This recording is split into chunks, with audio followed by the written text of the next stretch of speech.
All right, hello, welcome back. Live at Drew's house, another edition. Drew Moholland, my wife, Sarah Conway. Ooh, adjusting things. How's everybody doing? Hello, Sarah. Hello, Drew. What's going on?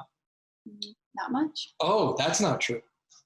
It's been a rough day. There is construction going on outside. Good idea. Yeah, turn it up a little bit. There is construction going on outside. Dogs are not happy. They don't like people working on the street. Nope. Henry has been barking pretty much since he got up this morning. That's good. That must be tough working from home. And I'm working from home, so it's really annoying. Yeah. Did we miss the memo on getting the driveways paved? Apparently, there's at least 3 driveways in our neighborhood. They're all at the same time getting their driveways repaved. So, I don't know. Maybe there was a discount we didn't know about. I don't think we were invited into this cluster. I didn't really want to be invited anyways, but yeah, it looks like they're doing a heck of a job. The boys just are not happy. What else new? Did you have a good weekend? Yeah, it was good. Good. It's been hot. It has been hot. Have you seen the tropical storm here that's brewing? Yeah, a little bit. Yeah, it looks like we're gonna get some weather tonight. Oh, really? Yeah. Tough name. It's not Isaiah's. Yeah, I was. Yeah, you're trying to avoid saying it. I wasn't gonna say the name of it. Yeah. Yeah, it's a tough one. But we'll let the experts say it. But what else? We haven't ridden on a hurricane in a long time. It's been a while. No? Is it actually going to be a hurricane here? Or no, it's not anywhere close to being a hurricane here, I don't think. Yeah. And actually, I think it lost some steam on the way up. So we'll see. Florida, I think it's landing on Myrtle Beach and all that sort of stuff. So somewhere in between that and Florida, of course, bracing. So good luck to everybody. Hopefully, they didn't seem too worried. I was listening to a lot of the people say, yeah, we'll be fine with this one. So the Floridians are ready. But I don't know. I always get worried with like this stuff colliding with a pandemic, just in case you're caught off guard, you know? Yeah. And you already have a lot going on. And yeah. You don't need all this stuff happening. So what else is new? Red Sox are terrible, sports-wise. You don't care about that. I haven't really paid attention at all. That's good for you because it's not pretty. The sports coming back. Bruins, Celtics started up. That's good to watch. But other than that, there's really not much going on. COVID's going in the wrong direction in Massachusetts. Kind of ticking in the wrong direction. People are getting worried. Did you hear the governor? What did he say? This weekend, very upset. He said, not upset, but said something along the lines of, if we keep sliding in the wrong direction, you're going to put all this pressure back on these health officials that got us out of this in the first place. So start behaving. Don't get lax. Yeah, getting a little bit too relaxed, I think. Summertime. It is true. Like almost everywhere I go, it seems to be kind of people trying to get back to normal and maybe a little bit too soon. So you got to be careful of that. Yeah. Are you going back to school in the fall? Like your plans? We don't have anything official, but the plan is, I think, to go back. You'll be teaching a little bit? Yeah. Okay. All right. Well, it was good to see you. No coffee mug today? It's upstairs. I have a lot of work to do, so I'm going to do that now. So you're leaving? Okay. Well, my guest today, we're going to talk a little bit. I thought it was a good week. We haven't really done like a COVID-19 show in a while. And one thing that I thought was interesting, there was a story out of the South Shore this week about how one of the high school graduations had to be canceled and gone virtual and all that because one of the kids got COVID and apparently went to a senior breakfast that morning at Granite Links. And Granite Links, of course, is in Quincy.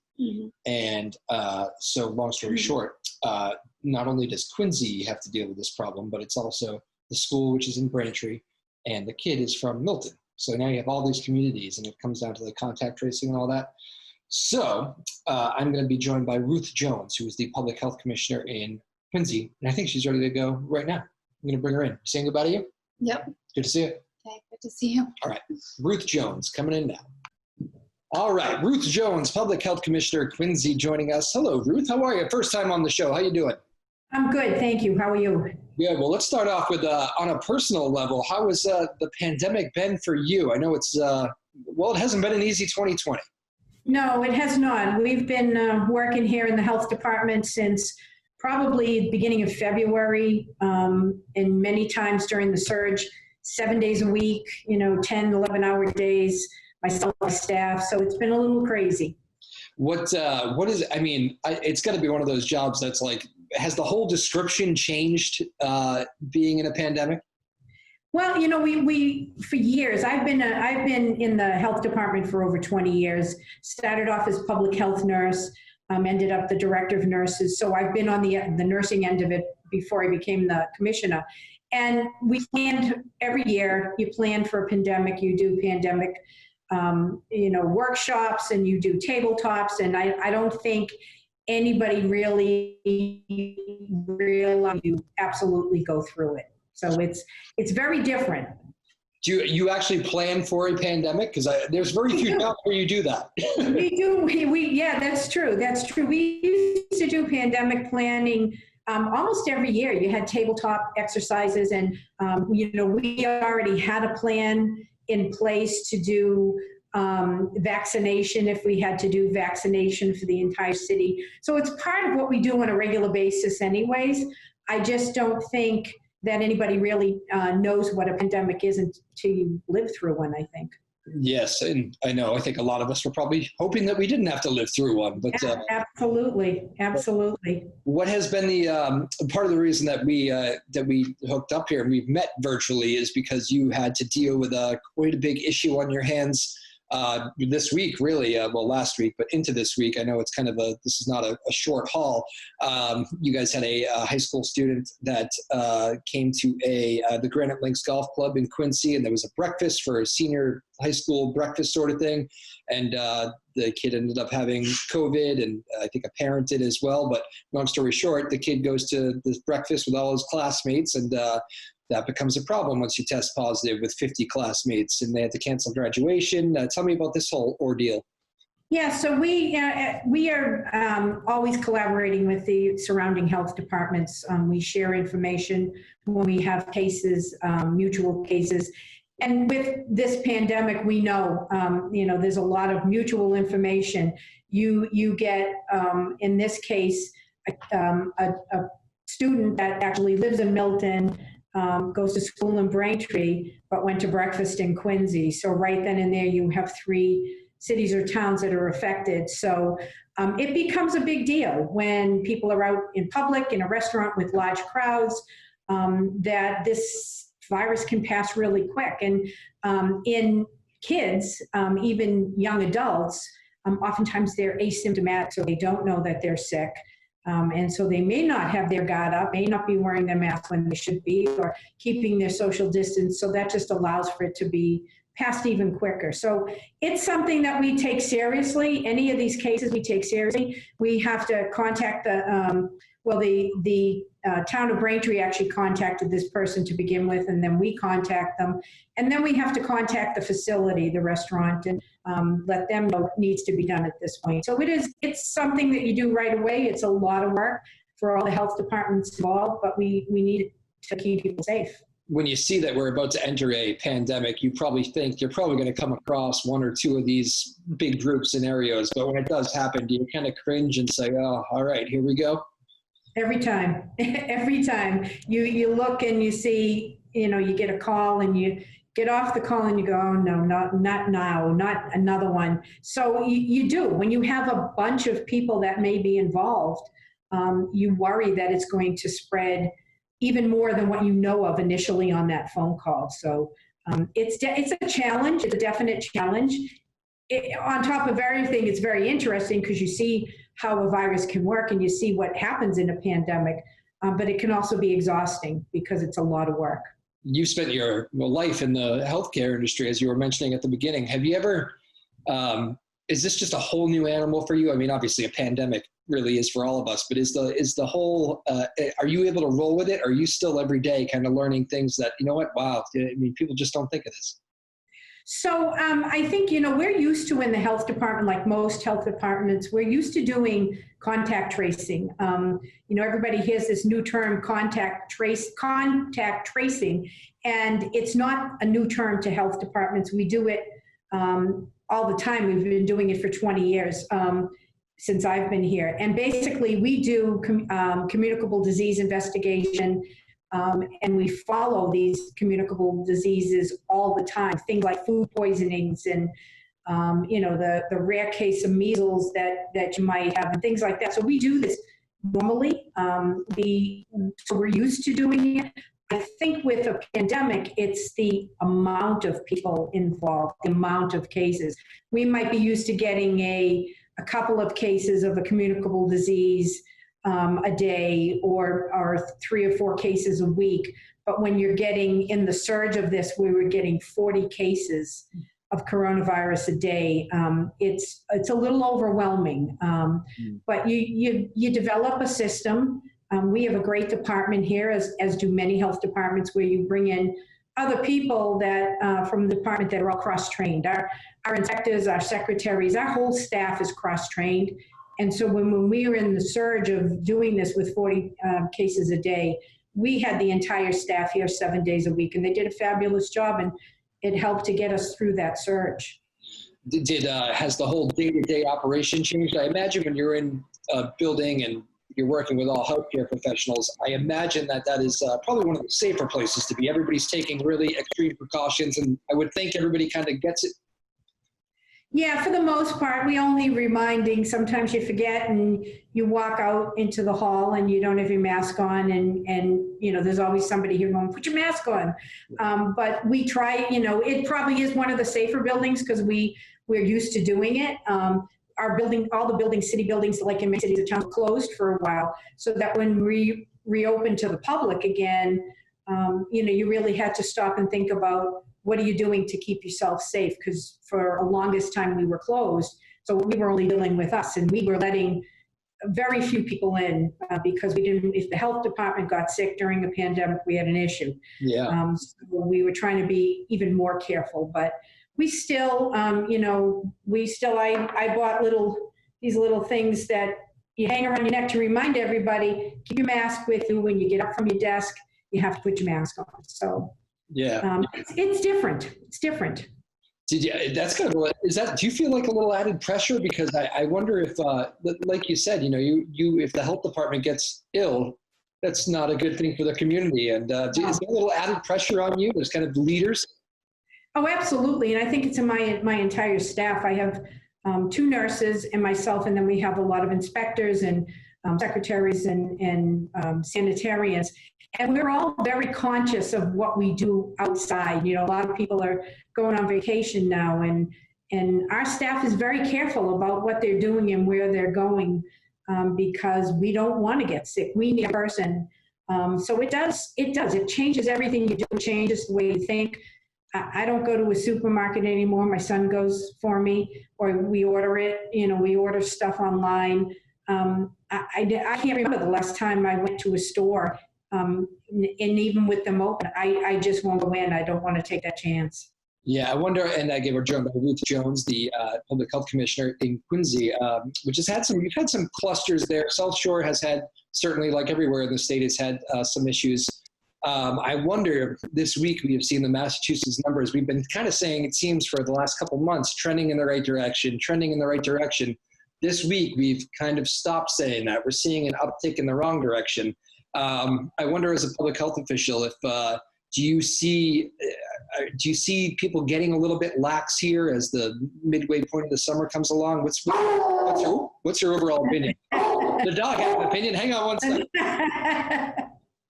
Sorry, he likes to be a part of the show sometimes. That's good. Not a problem. Not a problem. I told you there's a lot of road work going on. Yeah, he's just protecting you. Yes.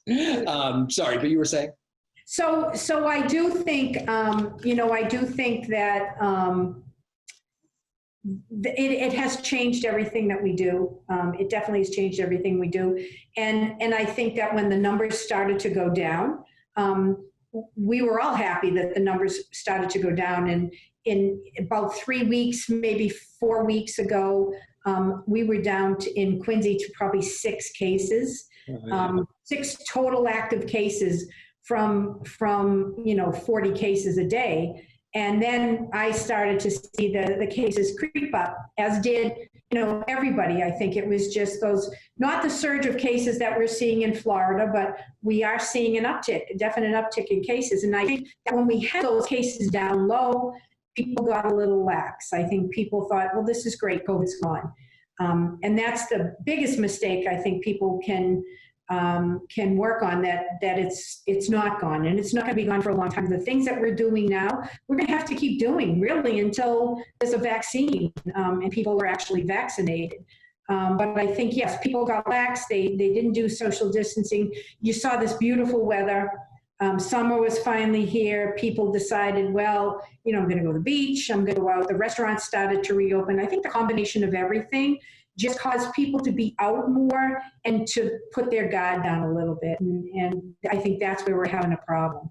As a public health official and a leader in Quincy, I was talking with my cousin the other day who lives in Boston, and he was saying he's getting frustrated seeing people even just like running by. He's got a kid, he's walking now down the street, and people will run by and there's no masks. And he was saying, I think I'm going to start getting angry at people. I wonder, what is life like for you when you go out like anybody else and, we're just walking around town and you see behavior that's not, do you have to fight yourself to not get into it with these people, or do you try to start conversations, or? Yeah, it's really difficult. And I understand it's not the norm for people have to walk around with a mask on 24/7. And, the State Department of Public Health does say, if you can social distance, if you can keep 6 feet away when you're out walking, you probably don't need to put your mask on. But if somebody walks by you, out of courtesy, put your mask up. It's hard to tell people or to remind people that if I'm wearing a mask, I'm protecting you. But if you're wearing a mask, you're protecting me. And the best way to do it, to get rid of this virus, is if we both do it. People have very strong opinions on whether they want to or not want to wear a mask. I've gotten hate mail from people who, don't want to wear masks. You've gotten get a lot. I've gotten hate mail. I've gotten hate mail about wearing a mask.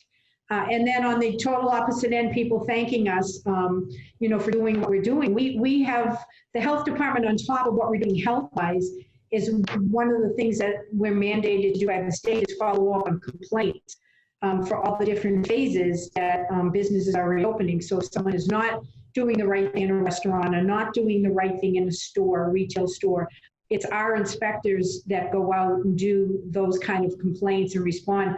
We're responding some weeks to 20, 30 complaints on top of our regular job. So it's been a lot. It's been a lot, but we're determined to do what we have to do. And if people would just listen and do the things they're supposed to do, that's the one way that we're going to see this virus, that in combination of a vaccine, that we're going to see this diminish and go away eventually. What are your thoughts? Because there's plenty of going out places in Quincy. I've gone out to eat there myself. There's plenty of nightlife and all that. I wonder. You said you went from 6 cases and then saw a jump when the weather got nice, and it's pretty obvious to see. What is your thought? I know every community in the whole state and the whole country is dealing with this. It's terrible to be shut down and see these businesses struggling. It's a really hard balance. How do you feel like Quincy's doing? How do you feel like the state's doing as far as their gradual reopening? I think for the most part, we're doing okay. I think, again, when cases started to go down, people started to get lax, including some of the restaurants, I think, not enforcing. I think it's very difficult to, I talked to a lot of the restaurant owners, and they're saying it's really difficult to even enforce it for them. They'll have a table of 6 people sitting there, and they're 6 feet apart, and everybody's doing what they should be doing, and then a few more people come in that know them, and they pull chairs up, and now the table of 6 is a table of 8, and they're not supposed to be doing it. And the restaurant tries to tell them, look, you're not supposed to do that, and they give them a hard time. So the enforcement is difficult. When we didn't in the beginning, we didn't want to be punitive because we know restaurants have had an awful time. They've been closed for a long time. They're losing a lot of business, losing a lot of money, and we didn't want to, be punitive on top of that. But we have found now that we have to enforce some of the things by being punitive so that people will pay attention. And so we are out there ticketing when we have to. Our inspectors are out on nights and weekends just to remind people. We can only remind so much, and then you're going to be ticketed. So we have to do what we have to do to keep people safe and keep people healthy. That has been one of the toughest things I have heard from city leaders, because nobody wants to be ticketing these restaurants that are going through some of the toughest times of their lives, these restaurant owners. But I think almost every big city has said, we're either going to fine you or we're at least going to threaten it, but they're probably going to start doing it because it's something that needs to be done if you're disobeying the law. Yeah, we've had to start doing it, unfortunately, with some of the places because we've gotten so many complaints. So it's getting to the point now that we're getting people send us not only complaints, but they're sending us photos. I was in this place and this is what I saw in here. Here's a picture. And that's very helpful because it gives us a little bit more, teeth when we go in there and say, is this your employee? Is this, your employee with that mask down under his chin? Yeah. So, then you get a ticket. So we try not to be the bad guys, but sometimes someone has to be the bad guy to do the right thing. One of the interesting, again, Ruth Jones joining us, she's the public health commissioner in Quincy. One of the things that jumped out to me that you mentioned earlier was that the contact tracing. And I think that is so true for a lot of people. This is their first kind of familiarity with the term. And you said you've done it for all these diseases over the years that are not pandemic related, but explain a little bit to me. So like we went out to see some live music at an outside brewery last weekend, and they were doing a really good job keeping everybody socially distanced. And it was actually really hard to get in because even though it didn't look like there was anybody there, social distance wise, that's how they had to keep it. And they were taking everybody's phone number and email down just in case anything happened, or that's what I believed it to be. That's what, just in case anything happened. And then tell me how that process works. Is that, so say if I were to suddenly come down with it today, 4 days afterwards, how would the contact tracing go into effect? So in each city or town, we get notified of any positive cases of a person who lives in our city or town, and we don't get notified of negative cases, just positive. So let's say you lived in Quincy and I got notified, and it's a system called Maven, which is an electronic system through the State Department of Public Health, and I got notified you were positive. So first thing I'm going to do is call you and tell you maybe that you were positive, or hopefully your physician or somebody has already told you, but sometimes we're the first people letting you know that. Explain to you what that means. So we're going to talk about quarantine and isolation and what you need to do with that. We're also going to ask you where you work, where have you gone socially, do you have any other activities? Do you go to church? Do you have a second job? We're going to ask everything about where you've been and who you've been in contact with. Who do you live with? Have you visited anybody? Have you traveled? That we need to know so that we can understand where you've been. And we're going to figure out your infectious period. So infectious periods, usually 48 hours either before your symptoms began, or if you didn't have any symptoms, 48 hours before your test. So we figure out when you're infectious, where you were when you're infectious, and then who you might have come into contact with. In that case, then those are all your contacts. Now we have to call all those people and say, you may have been in contact with somebody that's a confirmed case, and this is what you need to do. And we suggest that they get tested and then they get quarantined for 14 days. If it's a household contact, the quarantine's a little bit different. It's actually a little longer. But it's a long process. It's not just, hi, how you doing? Sorry, you have COVID, and this is what you have to do. Most people they say the average amount of contacts with each case are 3. We find there's probably a lot more for most people, especially now that places are open and people have been out. So that place you went to was actually doing a really good job by taking names and phone numbers. That's something that's suggested by the State Department of Public Health, but not mandated, and a lot of places don't bother doing it. So you can imagine if you lived in Quincy and you said, yeah, I went to this such and such a restaurant on a certain night, and there's no list of names, I have no idea who you may have come in contact with. So we may have to use the media to say, if you were there on this night, please call the health department. It just complicates the situation. It can be lots of people. So what a process. So contact tracing is, there's nothing easy about that. That is a diligent, deep dive, phone call. Man, that seems like a rough thing. It's a lot. Yeah, it's a lot. And if the contact doesn't live in our city, then we have to call the health department in the city that they live in and let them know you have so-and-so that might be that is listed as contact to a case. So they have to monitor. And not only do you call contacts, but you monitor them. So you have them check their temperature, monitor their symptoms for 14 days or whatever we use as their quarantine period. And then we're calling them a couple of times a week during their quarantine, just to make sure they haven't developed symptoms. And then we follow them right to the end to let them know that they're off for quarantine. So it's a lot of work.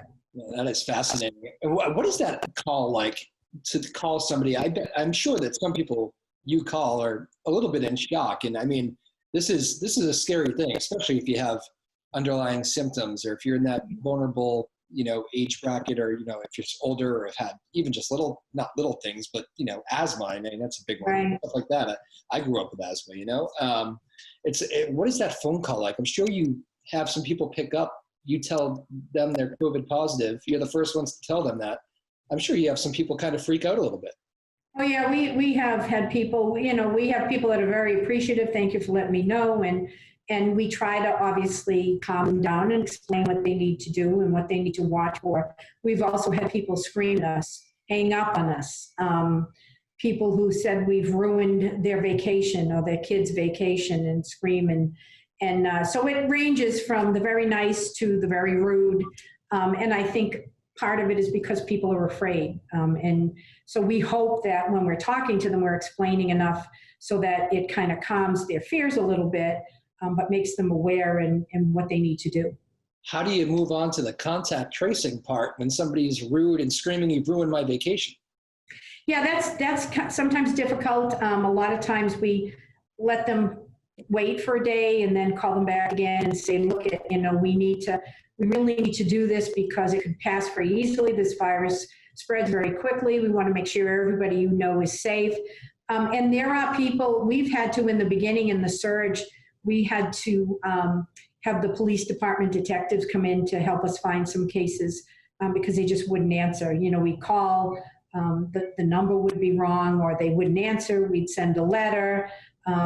They wouldn't answer the letter. And so we had police department helping us to figure out how to find these people. We've also had, during the time when school nurses were off because the schools were closed, we've had a whole bunch of Quincy Public School nurses helping us, just trying to do the contacts because there's so many. Yeah, let's talk about that real quickly. I know everybody is concerned about school in the fall, the potential of going back to school. I know that you will be a big part of that whole process. Just in a nutshell, what are your thoughts on school? I think it's a massive undertaking. I've worked, I'm on the task force with Quincy Public Schools. There's a lot of different people on that task force. And I am just amazed at the amount of work that these people have put in. As you know, that each school district has to come up with 3 separate plans: a remote, a hybrid, and an in-person. And there's so much to think about. You don't realize how much there is to think about. And so, working with the school department, I've learned a lot from them. I'm glad that they took my input on it. I think that no matter what plan that they come up with, I think that they'll come up with a safe enough plan to start off with. Again, if numbers change, it could totally change things. But I think that they are, at least I know with Quincy Public Schools, they are working with safety as their number one factor. But it's not an easy task to do. And you must be working hand in hand with the state too. I mean, I'm sure you're watching the governor's press conferences all the time. Maybe you've talked with him. I'm not sure, but all these. I mean, you mentioned community to community. It's really got to be everybody in the state kind of working as one. New England, even, right? Right, and the State Department of Public Health we have weekly phone calls, actually sometimes twice a week with some of the areas of the State Department of Public Health, just to go over the changes that come up, because there's so many changes. It's changed frequently, from the time that this started, and just to go over the differences in the phases, and there's so much into it, so many guidelines.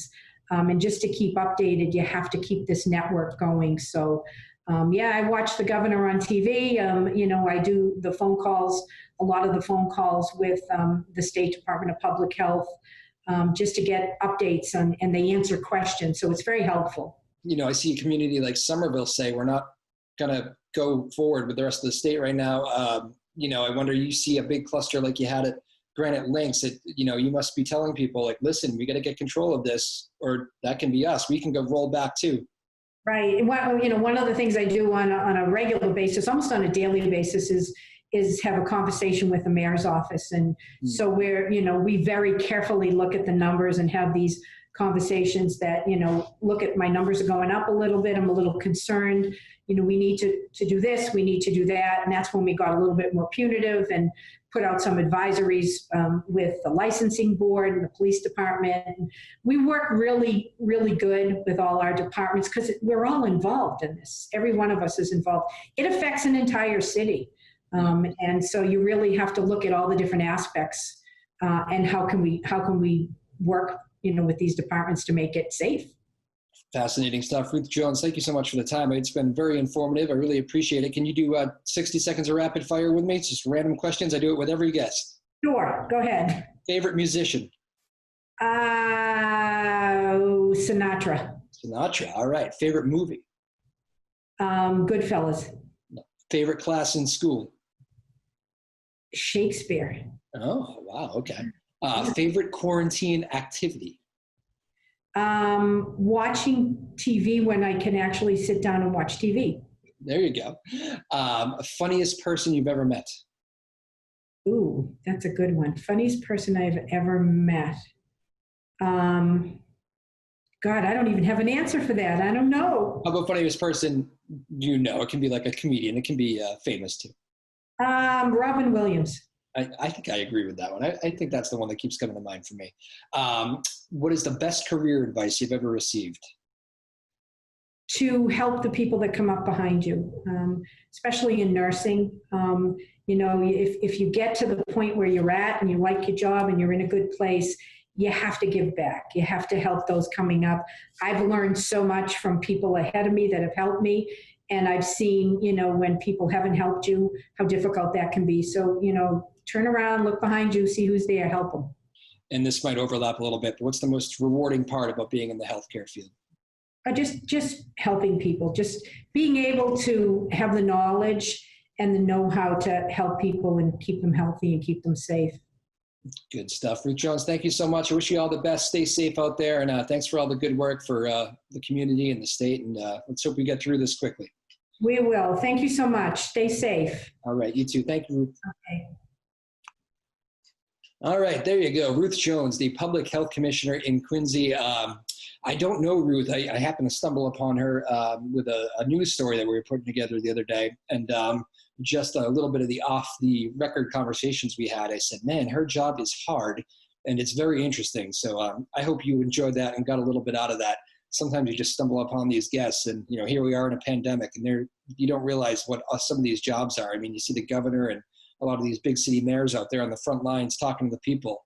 Well, there's somebody on the front lines who has to call people and say, listen, you have coronavirus, and you heard the reactions that she gets, and she's really the one that kind of is walking you through the contact tracing, how important this is. And I mean, these are the people that are fighting this thing along with all those hospital workers on the front lines. And that's what we're going through here in 2020. So big thanks to Ruth Jones. I found that to be very interesting. I hope you did too.